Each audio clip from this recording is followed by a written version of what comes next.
sama-sama saksiyan ang pagbubuklod ng talento at purpose sa Alay Sayaw 2024, isang charity event para sa kinabukasan ng kabataan.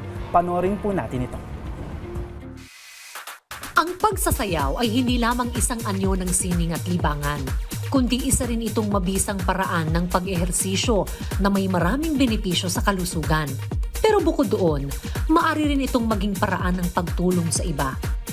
Sa ginanap na fundraising program na Alay Sayaw 2024 sa Dasmariñas, Cavite, ipinakita ng mga estudyante, guro, city officials at iba pang participants ang kanilang husay sa pagsasayaw habang nakikibahagi sa pagbibigay tulong sa mga nangangailangang kabataan.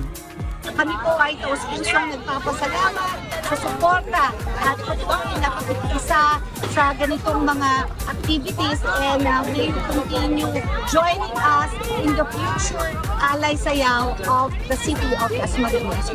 Mahigit 15,000 participants ang sumali sa nasabing event. Samantalang umabot naman sa mahigit 800,000 pesos ang nalikom na donasyon mula sa iba't ibang samahan, organisasyon at individual.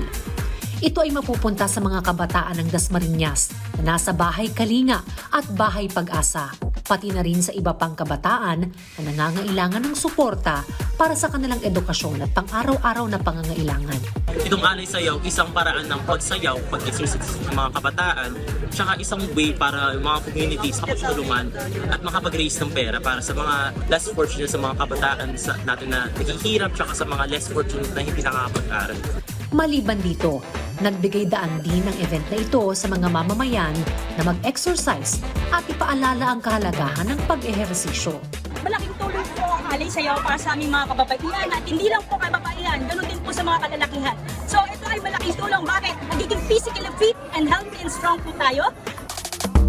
Pati senior citizens, bata at maging ang BFP nakisayaw. Naghatid naman ng dagdag na excitement sina Dayan Medina at Rojan Cruz na nakizumba.